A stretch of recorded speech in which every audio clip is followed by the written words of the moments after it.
Welcome back guys to our YouTube channel, and I'm back with one another video for all of you. And this video is based on CA Final Advanced Auditing and Professional Ethics. And in this video we will be covering the MCQs which were asked in December 2021 exams. वैसे आप सबको पता तो है ही कि ICA 30 marks के जो MCQs हमसे एग्जाम में पूछता है वो हमें MCQ बुकलेट घर ले जाने के लिए तो देता है ही नहीं, और अपनी वेबसाइट पे भी अपलोड नहीं करता है। सो I have collated the PDF जिसके अंदर सारे MCQs कवर्ड हैं जो कि मुझे याद हैं एंड मैंने अपने फ्रेंड से भी डिस्कस करे हैं। So it this PDF covers all the MCQs which were asked in the December 2021 exams. So moving on, सबसे पहले हम अपना फर्स्ट MCQ डिस्कस करते हैं। This was based on SS 700 series. इस MCQ के अंदर this MCQ it was based on emphasis of matter paragraph, other matter paragraphs and the adverse opinion. तो इस MCQ के अंदर ICA हमसे बेसिकली पूछ रहा था कि आप अपने ऑडिट रिपोर्ट में कौन सा पैराग्राफ इंसर्ट करोगे फॉर स्पेसिफिक ओपिनियन। कुछ इन्होंने केस नैर से फ्रेम करा था, तो उससे रिलेटेड ये MCQ था। एंड नेक्स्ट वो MCQ was based on the audit committee and corporate governance verification of board of directors से रिलेटेड ये इस पे MCQ था। सो इस वीडियो में हम जो डिस्कस कर रहे हैं these are the MCQs which were asked in exams. So आप इसके बेस पे प्रिपेयर कर सकते हैं कि आपके नेक्स्ट एग्जाम में क्या ऐसे कहाँ-कहाँ से एमसीक्यूज़ पूछ रहा है और आपको कहाँ-कहाँ पे फोकस करना है। जहाँ तक मुझे पता है और जहाँ तक मैंने अपने फ्रेंड से डिस्कस करा है और जहाँ तक मैंने भी अपने एग्जाम में देखा था कि एमसीक्यू ऐसे ना बहुत छोटी-छोटी लाइनों से पकड़ता है कि यहाँ पे कोई लाइन है, वहाँ से एमसीक्यूज़ पिक करता है, और हम जनरली जब पढ़ते हैं हमें पता ही नहीं चलता कि क्या ये लाइन इतनी इंपॉर्टेंट होगी। बट एग्जाम में अगर हम देखते हैं तो एमसीक्यू पर्सपेक्टिव से बहुत ज़्यादा इंपॉर्टेंट होती है वो। तो जब भी आप अपने ऑडिट को प्रिपेयर करें, सीए फाइनल ऑडिट को या फिर इंटरमीडिएट ऑडिट को, तो आप अपनी हर एक लाइन को अच्छे से पढ़िए, उससे क्या पता एग्जाम में एमसीक्यू बन जाए। तो डेफिनेटली इन एमसीक्यू से कोई भी, मुझे तो नहीं लगता कि अपकमिंग एग्जामिनेशन में कोई भी एमसीक्यू रिपीट होगा। बट हाँ, इस वीडियो से आपको ये जरूर आइडिया पता चल जाएगा कि आईसीआर कहाँ कहाँ पे फोकस करता है। क्या पता आईसीआर कुछ ऐसी चीज सोच रहा हो जो आपको लगता है इंपॉर्टेंट नहीं है बट वो उनके लिए बहुत ज्यादा इंपॉर्टेंट है, तो आपको वहाँ पे फोकस करना है। So next MCQ was based on verification of board of directors, जो आपकी रेगुलेशन 17 होती है, उससे रिलेटेड इन्होंने एमसीक्यू पूछा था। एंड देखिए नेक्स्ट एमसीक्यू क्या है, ऑटोमेटेड एनवायरनमेंट पे। जिसने भी ऑटोमेटेड एनवायरनमेंट पढ़ा है, स्टडी मटेरियल का सेम ये डायग्राम है, और इस डायग्राम पे इन्होंने एक नंबर का एमसीक्यू पूछ लिया। इन्होंने क्या कहा, we have applications, we have middleware, we have networks, we have hardware. और इससे रिलेटेड इन्होंने बताया था कि भाई एप्लीकेशन में ईआरपी होती हैं, एसएपी होती हैं, ओरेकल ई बिजनेस सूट्स होता है। मिडलवेयर के अंदर we have web servers, we have Apache, we have Oracle, Fusion, IIS, ये सब होता है। नेटवर्क्स के अंदर वी हैव लैन वैन, ठीक है। और हार्डवेयर के अंदर भी क्या होता है, हमारे पास बैकअप सॉफ्टवेयर्स होते हैं, स्टोरेज डिवाइसेस होते हैं, डेटा बेस सेंटर्स होते हैं। तो इससे रिलेटेड इन्होंने क्या करा, इन्होंने टेबल्स ही बना दी और हमें कहा कि भाई मैच करके दिखाओ कि भाई एप्लीकेशन से रिलेटेड कौन सा करेक्ट पेयर है, मिडल का कौन सा है, मिडलवेयर का कौन सा है, और नेटवर्क का कौन सा है, और हार्डवेयर का कौन सा है। तो यहाँ पे खेल गए, जिसको टेबल याद थी उसने कर दिया एमसीक्यू, और बाकी सब अपना दिमाग लगाते रह गए। और next one was basic MCQ, मतलब ये बच्चा बच्चा इंटरमीडिएट वाला भी कर देगा कि भाई टैक्स ऑडिट की लिमिट 5 करोड़ किस केस में होती है। वैसे तो आप सबको पता है 1 CR होती है, बट 5 CR किस केसेस में होती है। जो आपको पता है, not less than 95% of the aggregate receipts as well as aggregate payments are made otherwise than in cash. अगर कैश से हो जाएंगी तब ये नहीं होगा, अदरवाइज देन इन कैश होनी चाहिए both aggregate receipts and aggregate payments. तब आपके 95% की लिमिट होती है। 95% अगर आपकी होती है then you have 5 CR of tax audit limit. तो ये टैक्स ऑडिट की लिमिट पे एमसीक्यू चेक कर रहे हैं इन्होंने। And next MCQ was based on audit of public sector undertaking. इस एमसीक्यू में इन्होंने क्या पूछा, इन्होंने कहा कि भाई बता दो, क्या इन्होंने फंक्शन लिखा कि भाई reappropriation of funds, finance function, expenditure authorisation, इन्होंने ये 3-4 फंक्शन से लिखे थे और इन्होंने बताया था कि भाई ये कौन सी कमेटी का फंक्शन है। We have public accounts committee, we have committee on public undertakings, we have estimates committee. तो हमें करेक्ट आंसर चेक करना था which was public accounts committee, ठीक है। Then MCQ number 6 था, that was based on composition of quality review board। Quality review board आप सबको पता ही है कि भाई कितने मेंबर्स होने चाहिए, 11 मेंबर्स होने चाहिए, जिसमें से एक चेयरपर्सन होगा एंड 10 अदर मेंबर्स होंगे। और सीजी कितने अपॉइंट करेगा, एक चेयरपर्सन अपॉइंट करेगा एंड 5 मेंबर्स अपॉइंट करेगा। एंड काउंसिल ऑफ आई से कितने अपॉइंट करेगा, वो 5 अदर मेंबर्स अपॉइंट करेगा। तो इससे रिलेटेड बेसिकली एक सिंगल नंबर का इन्होंने एमसीक्यूज पूछ लिया था, that was pretty simple. And next MCQ was based on chapter number 2 risk assessment and internal control. इस एमसीक्यू में क्या था, इन्होंने कहा था कि भाई एक एंटिटी के अंदर कौन कौन सा कंट्रोल एनवायरनमेंट होना चाहिए, किस टाइप के कंट्रोल्स इंप्लीमेंट होने चाहिए। तो इन 3-4 कंट्रोल बताए थे एरियाज में, और उन्होंने फिर ऑप्शन बोला था कि भाई सिलेक्ट करो कि कौन सा कंट्रोल होना चाहिए। So basically I don't exactly remember the types of control, but हाँ उससे रिलेटेड भी एमसीक्यू आया था। Yes. Next one, question MCQ number 8। This was based on the insurance audit. Insurance audit, statutory audit कितने insurance audit कर सकता है? तो आपको पता ही है कि भाई मैक्सिमम 3 होने चाहिए, and 2 for life and 2 for general. This was simple question. ये भी हो गया हमारा। And we have internal controls, we have quality review, composition of board. ठीक है, ये सब हो गए। देन हमारे पास था MCQ number 9। This was based on audit of banks. Again ये हम इंटरमीडिएट लेवल पे भी करते आते हैं कि भाई एनपीए नॉर्म्स क्या है for agriculture advances. This was related to duration of crop, short term long term का कुछ इसमें फंडा था, तो इससे रिलेटेड भी हमारे पास एमसीक्यू आया हुआ था। देन हमारे पास था MCQ number 10। This was based, ये एम वाला एमसीक्यू जो है MCQ number 10, this was for 2 marks. और इस ये था कि भाई कॉस्ट ऑडिट की कोई लिमिट होती है 35 सी आर है, 50 सी आर है, वो बताओ। और यहाँ पे मैंने आपके लिए एमसीक्यू लगा भी दिया है। ये आईसीआई की एमसीक्यू बुकलेट है 27.5, केस सिनेरियो नंबर 27.5 के अंदर ये सेम एमसीक्यू है। इन्होंने बस फिगर चेंज करा, आई गेस फिगर भी सेम थी, 60 करोड़ का प्रीसीडिंग ईयर के अंदर टर्नओवर था। हाँ, हमारे पास जो एग्जाम में केस सिनेरियो आया था उसके अंदर turnover in the immediately preceding financial year भी 60 करोड़ था। तो हमें बताना था कि भाई इसके अंदर बताओ कि भाई कॉस्ट ऑडिट एप्लीकेबल होगा नहीं होगा, होगा तो भाई रिकॉर्ड बताओ मेंटेन करने नहीं करने। तो इससे related answer this was correct, option number C, कि भाई टाटा लिमिट टी लिमिटेड है, उसको मेंटेन करने कॉस्ट रिकॉर्ड्स, बट वो सब्जेक्ट टू कॉस्ट ऑडिट नहीं है। तो ये हमारा एमसीक्यू था जो एज इट इज आ गया था बट विद डिफरेंट नेम। ठीक है। देन हमारे आगे ये तो हमें 10 एमसीक्यूज हो गए। देन उसके बाद हमारे पास आया इंटीग्रेटेड केस सिनेरियो, जो कि अगेन आईसीए की बुकलेट, एमसीक्यू बुकलेट से कॉपी पेस्ट आ गया था। केस सिनेरियो नंबर 5, इन्होंने क्या करा था, डेटा चेंज करा था, इन्होंने क्या करा था, नाम वाम चेंज करके, अदरवाइज सेम एमसीक्यू था। और ये एमसीक्यू आप ज़रूर अपनी एमसीक्यू बुकलेट से देख लेना। मैंने यहाँ पे जस्ट का एक स्क्रीनशॉट लगा दिया आपके लिए कि यहाँ पे कैसा एमसीक्यू था, क्या था। तो ये एमसीक्यू था बजाज एंड सॉफ्टवेयर वाला था। ये लिस्टेड एंटिटी है, सेबी एलओडीआर पे बेस्ड था। ये ऑडिट कमेटी कॉर्पोरेट गवर्नेंस का एग्जैक्टली 10 मार्क्स के लिए हमारे लिए पूछा था इन्होंने। और बहुत सिंपल था, जिसने ऑडिट कमेटी करा था वो करके आया होगा। और उनका रिस्क मैनेजमेंट कमेटी है, इन्होंने करा, क्वालिफाइड ऑडिट कमेटी भी है।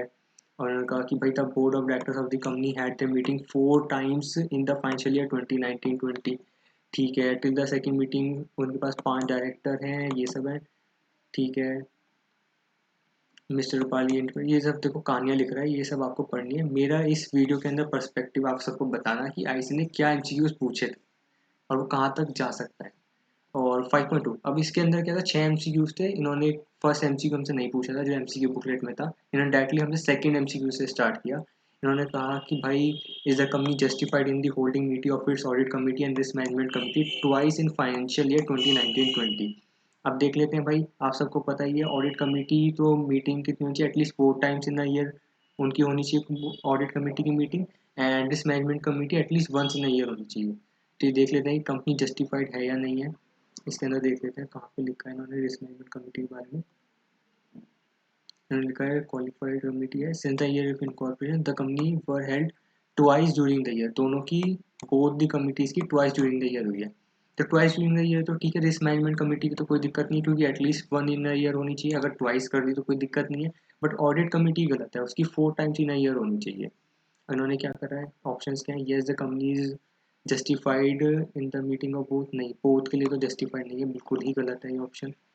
Next, no the company not justified wholly to, ये भी गलत है कि भाई दोनों के लिए जस्टिफाइड नहीं है, ये भी गलत है। डी ऑप्शन क्या है, is justified discretion to hold the board meeting committee of director as per the company, नहीं नहीं ये भी गलत है। तो इसमें ऑप्शन क्या है, मतलब यहाँ पे बहुत लोगों को कन्फ्यूजन हुई है ऑप्शन नंबर बी और सी में। बट ऑप्शन बी सी में एक डिफरेंस है कि भाई however the company can hold 2 meetings of risk management committee, ये चीज़ है। और यहाँ पे क्या लिखा था, the risk management committee can meet once in a year. तो इन्होंने तो ये सेम लाइन लिख दी थी बेरेट की। बट यहाँ पे क्या है कि हमें कंक्लूजन देना था, जो मोस्ट अप्रोप्रिएट आंसर है वो ऑप्शन सी है कि भाई ऑडिट कमेटी 2 टाइम्स भी इन अ ईयर मीट कर सकती है। कौन सी ऑडिट कमेटी नहीं, risk management committee 2 times in a year meet कर सकती है। एंड ऑडिट कमेटी तो जस्टिफाइड है ही नहीं, 4 टाइम्स इन अ ईयर वो मीट ही नहीं कर रही है, वो 2 टाइम्स कर रही है, तो ये option C is the best answer. Then 5.3 पे अगर हम आते हैं, अगर हम देखते हैं कि मिस्टर बजाज हैं, उनके राइट क्या है। अब मिस्टर बजाज हैं कौन, आप केस में देखोगे तो वो सीए हैं, स्टैट ऑडिटर हैं इनके। मिस्टर बजाज एंड एसोसिएट तो अपॉइंट हुई है स्टैटरी ऑडिटर, और मिस्टर बजाज दी एंगेजमेंट पार्टनर हैं। मैंने बताया कि एंगेजमेंट पार्टनर का क्या राइट होता है ऑडिट कमेटी मीटिंग में, तो आप सबको पता ही है, राइट टू हर्ड होता है बट राइट टू वोट नहीं होता। तो ये तो किसी ने केस में नाम भी पढ़ा है तब भी कर देगा। तो राइट टू बी हर्ड है, हाँ ठीक है, बट टू वोट नहीं, ये गलत है, टू वोट तो है ही नहीं। Has a right to vote, नहीं वोट नहीं है, फिर गलत। Being as it does not have a right to be heard, ये गलत हो गया, क्यों राइट टू हर्ड तो होता ही है। तो ऑप्शन डी बचा, वही सही होगा, राइट टू हर्ड है और राइट टू वोट नहीं है, बस खत्म, ये था, इसके अंदर तो कुछ था ही नहीं, ये तो आसान था। ठीक है, नेक्स्ट हमारा जो फोर्थ इन्होंने, जो थर्ड इन्होंने केस में पूछा, इन्होंने बोला कि रेमुनरेशन पेबल बताओ, क्या उस रिलेटेड कोई एसआर वैसआर पास करवाना है, क्योंकि कंपनी ने एसआर पास नहीं करवाया इस वाले सिनेरियो के अंदर। तो आप सबको पता ही है, अगर हमारी क्या है, remuneration payable to one non executive director वो एक्सीड हो जाती है, वो एक्सीड हो जाती है 50% of remuneration payable to all other non executive director, तब आपको एसआर पास करवाना होता है। तो इसके अंदर देख लेते हैं क्या वो 50% से एक्सीड कर रही है रेमुनरेशन, और इसका देखते हैं कहाँ पे लिखा हुआ है।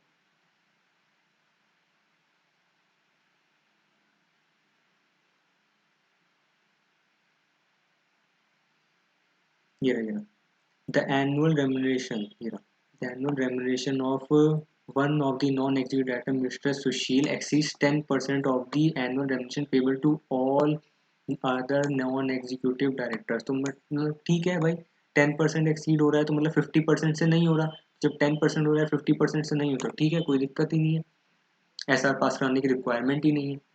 अब देख लेते हैं कि क्या क्या ऑप्शन हैं। The company is not correct in not opting, तो गलत ही ऑप्शन, क्योंकि कंपनी को तो कराना ही नहीं है। सी और D, company is correct in not obtaining, फिर हाँ ठीक है, नॉट ऑब्टेनिंग ठीक है, ये सही बता रहा है कि भाई कंपनी करेक्ट है। थ्रू स्पेशल रेजोल्यूशन, दो special resolution approval is required irrespective of the amount, की तो गलत है, इरिस्पेक्टिव ऑफ द अमाउंट तो है ही नहीं, 50% वाली कंडीशन होती है। और the company is correct in not obtaining the approval through special resolution as a salary to the director is as a matter of discussion, ये भी गलत है। डिस्कशन क्या, 50% वाली कंडीशन बताओ sir. The company is correct in not obtaining the approval of share holders through special resolution as no such approval is required in this case. Sir ये सबसे ज़्यादा बेस्ट आंसर है, क्योंकि अप्रूवल ही required नहीं है, क्योंकि वो more than 50% of remuneration exceed ही नहीं कर रहा, payable to all other non executive directors. तो बेस्ट आंसर इसका बी है। देन नेक्स्ट इसका केस सिनेरियो का ऑप्शन है, what is the responsibility of Messrs Bajaj and associate so far as the management discussion and analysis report of PNGC is concern. तो आप बताइए क्या है इसके लिए, इन्होंने क्या रिस्पॉन्सिबिलिटी बताओ क्या है, ऑप्शंस देखते चलते हैं। Messrs. Bajaj and Associates should verify and comment on non-financial information related in the management discussion analysis as it form part of the board report। तो आप सबको पता ही होगा नॉन फाइनेंशियल इन्फॉर्मेशन जो भी होती है, जैसे मान लो नॉन फाइनेंशियल इन्फॉर्मेशन कैसी, भाई इन्होंने कंपनी ने पूरे साल इन्होंने कितने प्लांट्स लगाए, ठीक है, इन्होंने क्या क्या सैंपल्स बांटे, ठीक है, वैसे फाइनेंशियल के अंदर भी आता है पर नॉन फाइनेंशियल देना है हमें, ठीक है। तो नॉन फाइनेंशियल देना भाई, अब ऐसे कितनी सारी डिटेल्स होंगी, आप रिलायंस की रिपोर्ट देख लो, उसमें कितनी सारी चीज़ें लिखी होती हैं, तो हर एक स्टैट ऑडिटर सब चीज़ें थोड़ी चेक करता है। तो अगर इसमें देखा जाए तो इन्होंने कहा कि भाई उसको वेरीफाई एंड कमेंट करना है, नॉन फाइनेंशियल पे नहीं, नॉन फाइनेंशियल पे वेरीफाई कमेंट नहीं करेगा, वो रिव्यू कर सकता है बट वो वेरीफाई और कमेंट नहीं करेगा। इन्होंने कहा verify the non financial information related to reflect in the management discussion, ये भी गलत है। और क्या है last option, can verify and comment on the non financial in reflected in the management discussion and analysis report provided the additional fees, fees से क्या लेना देना sir. C option, Messrs Bajaj and associate is required to review, हाँ review कर लो the compliance with the disclosure requirements and need not verify the facts related to the non-financial information reflected in the management discussion and sales report। तो best option C है, review कर सकते हैं, verify वगैरह कुछ नहीं करना। लास्ट आपका एमसीक्यू जो है इसका, whether Messrs Bajaj and associate do what should Messrs. Bajaj and Associate do with respect to the management request to the auditor regarding mentioning about the company's future viability। आप सबको पता है कि भाई कंपनी फ्यूचर वाइबिलिटी है, तो भाई मैसर Bajaj and associates को क्या करना है। सर अब देख लेते हैं ऑप्शन क्या कह रहे हैं। Can mention about the company's future viability in its compliance certificate, बिल्कुल भी नहीं, फ्यूचर वाइबिलिटी को करना ही नहीं है। Is not an assurance as to future viability, ये तो गलत ही ऑप्शन हो गया। Messrs Bajaj and associates can mention about the company's future viability in auditor report, बिल्कुल भी नहीं करना, किसी दोनों में ही नहीं होगा। तो इन्होंने कहा भाई पहले में इन्होंने क्या कहा, कंप्लायंस सर्टिफिकेट मेंशन कर दो, इन्होंने कहा, और दूसरा इन्होंने क्या बोला, कंप्लायंस सर्टिफिकेट मेंशन कर दो और ऑडिट रिपोर्ट में मेंशन मत करो। दूसरे इन्होंने ऑप्शन में क्या कहा कि भाई ऑडिट रिपोर्ट में मेंशन कर दो बट कंप्लायंस सर्टिफिकेट मेंशन मत करो। लास्ट वाला कह रहा हो कि दोनों में मेंशन कर दो, कि ईदर कंप्लायंस में कर दो या ऑडिट रिपोर्ट में कर दो। हमने कहा कि भाई दोनों में ही नहीं होगा, तो ऑप्शन सी बचा, can not mention about company's future viability in its compliance certificate or the auditor's report as both the documents are not assurance as to future viability of the entity. ठीक है, ये वाला case scenario हो गया। Next हमारा जो case scenario, integrated case scenario number 2, जिस case scenario was directly copy paste. Again ये वाला केस सिनेरियो भी कॉपी पेस्ट आ गया था ICAI की एमसीक्यू बुकलेट से, और उनका केस सिनेरियो नंबर 14 है। तो देखो मैंने अगेन स्क्रीनशॉट लगा दिया आपके लिए। अगेन फिगर्स चेंज हो सकती हैं, नाम चेंज हो सकता है, बट सेम केस स्टडी थी, कॉन्सेप्ट सेम था। और ये मिक्सचर था ऑडिट कमेटी का, CFS का, और अपना बैंक ऑडिट का, और एक दो पॉइंट से कंपनी ऑडिट के भी थे। तो अगेन देखना आप, ये पापा लिमिटेड वाली केस स्टडी थी, पापा लिमिटेड, सबको पापा की याद आ गई। हाँ, एग्जामिनर ने भी कह दिया मैं तुम्हारा पापा हूँ। ठीक है, ₹100 ईच की इसकी फेस वैल्यू, नेशनलाइज बैंक वगैरह है, ये आप पढ़ना बिल्कुल। इन्होंने क्या बोला, मैं डायरेक्ट केस सिनेरियो पे आता हूँ फिर आपसे बात करते हैं। इन्होंने कहा which of the following is true, तो कह रहा भाई परमानेंट कंसोलिडेशन एडजस्टमेंट पे आओ, और इन्होंने क्या कहा, करंट पीरियड एडजस्टमेंट पे आओ। परमानेंट क्या होती है, permanent consolidation adjustment and current period adjustment. आप सबको पता ही होगा परमानेंट कंसोलिडेशन एडजस्टमेंट क्या होती है, जो आपकी गुडविल की होती हैं, NCI वाली एडजस्टमेंट होती हैं, और बाकी सारी जो आपकी इंटरग्रुप ट्रांजेक्शन होते हैं those are your current period adjustments. अभी कुछ अमाउंट वगैरह में खेल रहा है, 280, 15, 295, 250, 45, तो हम देख लेते हैं, हम निकाल लेते हैं भाई क्या है गुडविल, NCI वगैरह, और इंटरग्रुप ट्रांजेक्शन्स क्या है इसकी। तो अगर देखो, ये देखो, these adjustments were related to determination of goodwill. ठीक है, 2 करोड़ मतलब 200 लाख की तो हो गई, क्या हो गई, परमानेंट कंसोलिडेशन एडजस्टमेंट हो गई गुडविल वाली। और आपकी NCI जो माइनॉरिटी इंटरेस्ट भी जिसे बोला जाता है वो 50 लाख की, तो 250 लाख तो आपकी क्या हो गई है, परमानेंट कंसोलिडेशन एडजस्टमेंट हो गई है। और इंटरग्रुप ट्रांजेक्शन है 15 लाख की, were also made. Another adjustment which was made was harmonization of accounting policy। ठीक है, अकाउंटिंग पॉलिसी दोनों की सेम होती है, होल्डिंग कंपनी और सब्सिडरी कंपनी की। आपने पढ़ाई होगा इंडिया 110 के अंदर, या फिर आपने इंटरमीडिएट के अंदर AS21 में पढ़ा होगा। तो ठीक है, इन्होंने कहा कि अकाउंटिंग पॉलिसी सेव करने के चक्कर में 30 लाख का और एडजस्टमेंट हो गया, तो 30 + 15 45 लाख का करंट पीरियड एडजस्टमेंट आ गया। तो राइट ऑप्शन इसका देख लेना, 250 और 45 दो आंसर होंगे। तो इसका answer option number 1, 250 lakh and 45 lakh. बाकी सारे MCQ पढ़ने नहीं, सब बेकार है। हाँ, वाइल वेरीफाइंग दी, ठीक है, इन्होंने कहा compliance of corporate governance in accordance with regulation number 17 and 17 है। तो नॉन कंप्लाइंट पता हो कि composition of board of director है या नहीं है। तो बोर्ड ऑफ डायरेक्टर कंपोजिशन आपको अगर बता हो, बोर्ड ऑफ डायरेक्टर का कंपोजिशन इस वाले में देख लेते हैं क्या कह रहा है। कि वैसे तो बहुत सारी उसके रूल्स हैं, रेगुलेशन बनी हुई है, बट इस क्वेश्चन के अंदर स्पेसिफिक क्या है हम देख लेते हैं। ये टेबल से बना रखी है उन्होंने, कहाँ है आपके, ये पापा लिमिटेड। पापा limited had total 12 directors including 3 women director. ठीक है, out of them mister Wright was, क्योंकि आपको पता है 3 वुमेन डायरेक्टर है, 1 वुमेन डायरेक्टर करना ही होता है कंपनी को, तो ठीक है 3 है तो कोई दिक्कत ही नहीं है। Mister Wright was non executive chairman as well as promoter. अब सर देखो आपको क्या होता है टोटल, और इनमें का पापा limited has a total of 5 independent directors. आपको पता है जब आपकी जब आपका नॉन एग्जीक्यूटिव चेयरपर्सन अगर वो प्रमोटर भी होता है, अगर वो प्रमोटर भी होता है या वो प्रमोटर से रिलेटेड होता है, तो आपको क्या होता है, not less than half should be independent directors. ठीक है, तो अगर हम इसमें देखें, इन्होंने कहा भाई प्रमोटर भी है, वो प्रमोटर है या वो प्रमोटर से रिलेटेड होता, तो इसमें है 12 डायरेक्टर्स, तो नॉट लेस देन हाफ मतलब 6 इंडिपेंडेंट डायरेक्टर इस कंपनी में होने चाहिए थे, बट इसमें कितने 5, ये तो नॉन कंप्लाइंस हो गया। तो ये इसका MCQ है, चेक कर लेते हैं आंसर इसका क्या है। ये रहा, so no in this case should at least 1/3 वाला ऑप्शन गलत है, मैं तो सिर्फ 1/2 दिखा, वो देखो 1/2 ये रहा। तो ऑप्शन यही से, बाकी सब पढ़ने की जरूरत नहीं है, बट देख लेते हैं क्या है। एटलीस्ट 2/3 ये भी बेकार है, 1/3 बेकार है, 1/2 वही सही है। एक बार सी और पढ़ लेते हैं, no as it is up to the share holder. Up to share holder क्या होता है सर, ये थोड़ी होता है, रेगुलेशन बनी हुई तो शेयर होल्डर क्या करेगा। बी, ऑप्शन बी सही है इसका।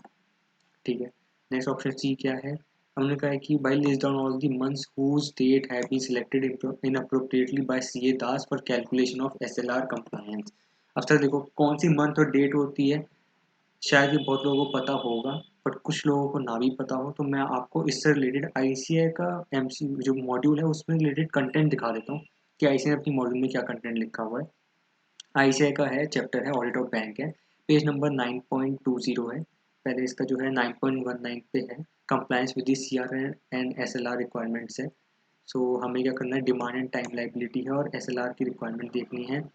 अगर आपको देखना हो इसके अंदर मैं आपको दिखाता हूँ। सबसे पहले तो आपको ये देखना है कि आपका जो डिमांड एंड टाइम लाइबिलिटी जैसे कंप्यूट करते हैं उसके अंदर क्या क्या चीज़ें इंक्लूड होती हैं, क्या क्या चीज़ें एक्सक्लूड होती हैं। तो उन्होंने बोला क्या क्या चीज़ें एक्सक्लूड होती हैं। इन्होंने बोला है एक्सक्लूड जो होती हैं वो होती है part amount of recoveries from the borrowers in respect of debts considered bad and doubtful of recovery. ठीक है, अमाउंट रिसीव्ड इन करेंसी। ठीक है, देखो ये वाला part amount of recoveries from the borrowers. ठीक है, amount received in Indian currency against import bills and held in sundry deposits pending receipts in final rates. Then होती है unadjusted deposit balances lying in link branches for agency. ठीक है, और last में होता है margin held and kept in sundry deposits. और similarly इन्होंने बताया कि कौन कौन सी आइटम्स इंक्लूड होती हैं। तो इंक्लूड के लिए net credit balances branch adjustment ले लो, interest on deposit as at the end of first year and reverse in the beginning of the next half ले लो, बोरिंग्स फ्रॉम अब्रॉड वगैरह ले लो, रिकन्सिलेशन नोट्स अकाउंट्स वगैरह ले लो। ठीक है, तो ये इन्होंने कुछ पॉइंट्स बोले हैं क्या क्या चीज़ें इंक्लूड होती हैं और क्या क्या चीज़ें आपकी एक्सक्लूड होती हैं। अब इस पॉइंट का जो है ये वाला है, चलो 14.3 पे मैं आता हूँ, एक बार 14.4 देखते हैं। इन्होंने कहा S L R compliance of papa limited what will be the demand and time liability. ठीक है, हम इससे रिलेटेड एडजस्टमेंट पे आ जाते हैं क्या क्या इन्होंने फिगर्स दे रखी हैं।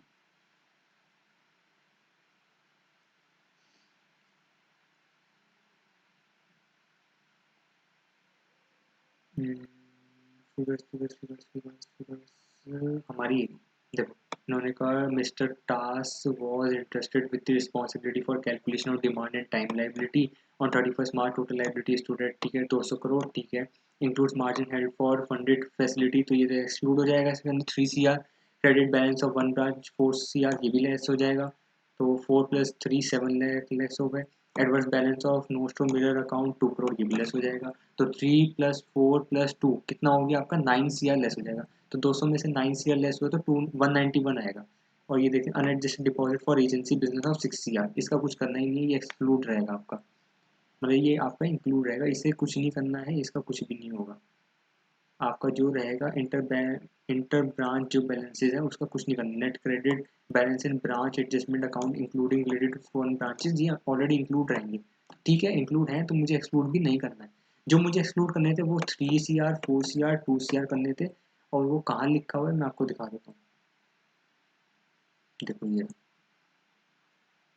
Recovery from branch bad and debts, import unadjusted bank advances, margin held in kept in sundry deposits, तो ये सब आपको यहाँ पे लिखा हुआ है।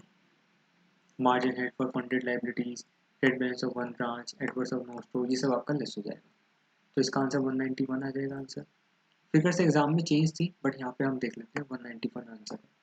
ठीक है, नेक्स्ट है जो आपका एमसीक्यू है, will CA Das B disqualified after his wife purchase 100 shares for 15 lakh. अच्छा, 15 लाख के शेयर परचेज करें 100 शेयर्स। ठीक है, तो जब भी हम देखते हैं तो मार्केट वैल्यू में तो देखते नहीं है ना, हम ये देखते हैं कितना उन्होंने इन्वेस्ट करा, बट हम जो चीज़ देखते हैं हम देखते हैं कि भाई रिलेटिव जो है 1 लाख शेयर्स जो फेस वैल्यू है, फेस वैल्यू ऑफ ₹1 लाख तक आपका होल्ड कर सकता है। तो इसके अंदर देख लेते हैं 100 शेयर्स में इसकी फेस वैल्यू क्या है। तो अगर वो 1 लाख तक है तो कोई दिक्कत नहीं, अगर 1 लाख से ज़्यादा है तब वो डिस्क्वालीफाइड हो जाएगा। अब मैंने देखा कि भाई जो इनकी रिलेटिव है वो 100 शेयर्स हैं और फेस वैल्यू क्या है 100 ईच है, तो अगर आप देखो तो ये तो 10,000 शेयर ही बने। तो 1 लाख से तो कम ही है, 10,000 शेयर वैल्यू है तो ठीक है, फेस वैल्यू 10,000 है, 1 लाख से कम है तो ठीक है, रिलेटिव कर सकता है होल्ड, और मिस्टर दास डिस्क्वालीफाइड नहीं है, he is qualified to be a auditor of the company. यहाँ पे देख लेते हैं पहला ऑप्शन क्या है, विल बी डिस्क्वालीफाइड गलत है, ये वाला ऑप्शन तो बेकार दिया। विल नॉट बी डिस्क्वालीफाइड, हाँ कुछ सही सा कह रहा है, क्या कह रहा है, as an auditor of papa limited has his relative own share of not less then 20 lakh, ये तो बेकार है, मार्केट वैल्यू तो कोई काम ही नहीं है। Mister Das will not be disqualified as an auditor, और 1 लाख की face value, option C right है। और mister Das will be disqualified if नीचे पढ़ने, तो ऑप्शन सी आपका सही है। तो आप सबको पता चला हो कि भाई ये एमसीक्यूज थे हमारे, ऑल्दो एग्ज़ाम में इससे रिपीट होने के चांसेस बहुत ही ज़्यादा कम है, बहुत ही ज़्यादा। कोई न्यू एमसीक्यू आएगा तो आप सबको क्या करना है, आप सबको अच्छे से प्रिपेयर करते रहना है अपने एग्ज़ाम में, कॉन्सेप्ट वाइज स्टडी करिए, और हर एक लाइन जो आपको लगता है इंपॉर्टेंट नहीं है तो आप उसको तो अच्छे से देखिए, वो आईसीए के लिए कुछ ज़्यादा इंपॉर्टेंट हो जाती है। तो उस एमसीक्यू या उस लाइन को तो स्पेसिफिकली अच्छे से देखना है, और ये कहीं से भी उठा के पूछते हैं, आप प्लीज़ उसको अच्छे से पढ़िए और अपनी पढ़ाई से मोटिवेटेड रहिए, हार्ड वर्क करते रहिए। और एक और चीज़ मैं आपको लास्ट में बोलना चाहूँगा, that is enjoy and all the best of luck all the future chartered accountants, and keep learning with me, enjoy with me, and best of luck guys, enjoy, bye bye.